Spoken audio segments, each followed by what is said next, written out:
আপনাকে বিভাগের সাথে নিজ দিতে দিলাম তারা এবার দেখো আপনার সন্তান না আপনার আপনার কথা বলেন আপনার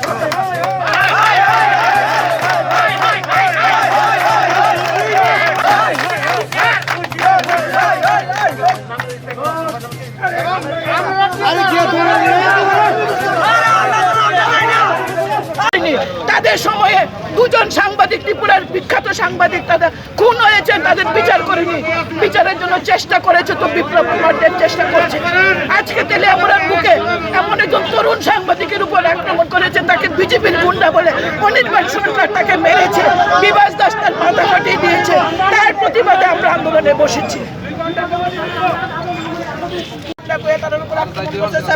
আমরা পুলিশে কালকে থেকে ইনফরমেশন দিতেছি, পুলিশ কিছু করছে না, আমি এই কথা কইতাম না, বাট যতটা স্টেপ নেওয়া দরকার ছিল নেওয়া হয় নাই। আজকে তারা আমাদের ছেলেরা বসে সাংবাদিক রাস্তার মধ্যে বসে, তাদের সামনে বসি, আমরা সাহায্য আমরা চাই, সাংবাদিকের উপরে আক্রমণ আমরা এই প্রতিবাদ জানাইতেছি, তোমাদের সমর্থন আমরা চাই। তাড়াতাড়ি আসো তেলিয়ামুড়া, আমরা তোমরা যতক্ষণ মুখ্যমন্ত্রী না দিব আমরা কিন্তু রাস্তা থেকে উঠতাম। আমি বুঝলে যাবো, আমি সরকারি দলের বিধায়ক, আমি অন্যায়ের বিরুদ্ধে প্রতিবাদ আমি করবো। তোমরা কি করবা, তোমরা স্টেপ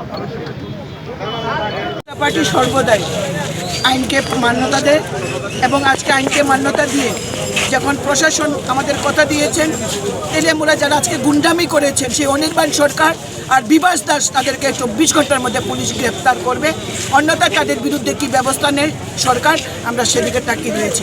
আমরা মাননীয় মুখ্যমন্ত্রীর কাছ থেকে আশ্বস্ত পেয়েছি, আমরা আশ্বস্ত হয়েছি আমাদের খোয়াই জেলার পুলিশ সুপারের কাছে, আমরা আশ্বস্ত হয়ে আমরা আজকে পথ অবরোধ তুলেছি। আমরা তাদেরকে সময় দিয়েছি, অবিলম্বে তাদেরকে গ্রেপ্তার করে তাদের বিরুদ্ধে যথোপযুক্ত শাস্তি প্রদান প্রশাসন করবে, আইন করবে, সেদিকে ভরসা রেখে আজকে আমরা পথ অবরোধ করছি। আবারও কোথাও যদি যুব মোর্চা আক্রান্ত হয়, আবারও যদি কোথাও সাংবাদিক আক্রান্ত হয়, আমরা দ্বিধাবোধ করব না, তেলিয়ামুড়ার রাজপথ আমরা এইভাবে বন্ধ করে দেব এবং আমরা আইন হাতে তুলে নিতে বাধ্য করব। কিন্তু আমরা এটা করব না, আমরা জানি পুলিশ সেইভাবে কাজ করবে, আমি জানি আমাদের সরকার কখনোই গুন্ডামিকে প্রশ্রয় দেবে না এবং সাংবাদিকরাও এক হয়ে এই অত্যাচারের বিরুদ্ধে রুখে দাঁড়াবে।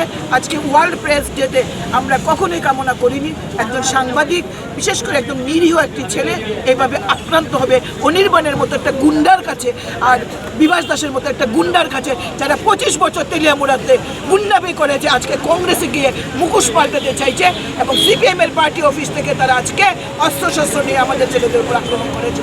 আপনাদের বুঝতে হবে তারা কংগ্রেস নয়, কংগ্রেসের জামা পরে তারা সিপিএমের দালালি করছে এবং সিপিএমকে তেলিয়ামুড়াতে আবার এইভাবে তারা দুর্নাম করছে।